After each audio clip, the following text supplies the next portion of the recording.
नमस्कार साथियों। इस कोरोना काल के दौरान हमारे देश की अर्थव्यवस्था को और ज्यादा नीचे गिरने से किसने बचाया? उसे बचाया हमारे देश के 62 करोड़ किसानों ने, हमारे देश के 62 करोड़ अन्नदाताओं ने।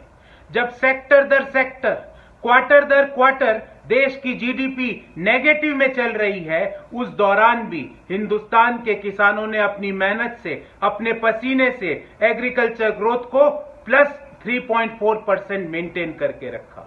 और सरकार ने उनके साथ क्या बर्ताव किया?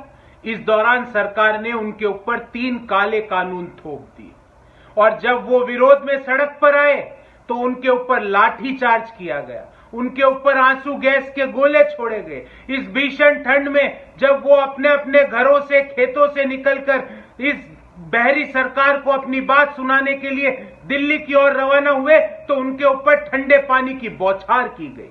उसके बाद सरकार और सत्ताधारी दल के लोगों ने उनके अलग अलग नाम दिए। कभी कहा गया ये आतंकवादी है, कभी कहा गया ये पाकिस्तानी है। वो आतंकवादी पाकिस्तानी नहीं है, वो अपने हक की लड़ाई के लिए बाहर निकले हैं। वो सरकार से सिर्फ एक सरल सवाल पूछना चाहते हैं। वो पूछना चाहते हैं, अगर मुझे मेरी उपज की एमएसपी नहीं मिलती है तो मैं वो कहां जाकर ले सकता हूं? वो कौन सा अधिकारी है, वो कौन सा विभाग है, वो कौन सा दफ्तर है जहां जाकर एक किसान अपनी उपज का मिनिमम सपोर्ट प्राइस ले सकता है? क्योंकि इस काले कानूनों में, इन 3 काले कानूनों में कहीं नहीं लिखा हुआ है कि किसान की एमएसपी इंश्योर की जाती है।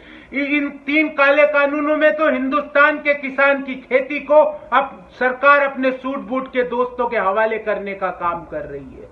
उनको कहा जा रहा है किसानों के लिए कि इनको बहकाया जा रहा है। ये बहके नहीं है, ये अपने सरल सवाल के साथ आपके सामने खड़े हैं। कभी कहा जाता है उनको उस स्टेडियम में भेजा जाएगा, उनको वहां एकत्रित किया जाएगा। क्या हिंदुस्तान के 62 करोड़ किसानों को देश की राजधानी में आने का अधिकार नहीं है? क्या उन्हें अपनी बात सरकार के सामने रखने का अधिकार नहीं है? कभी कहा जाता है कि 3 दिसंबर को बात होगी। क्यों होगी 3 दिसंबर को बात? आज वो बात क्यों नहीं हो सकती सरकार के द्वारा?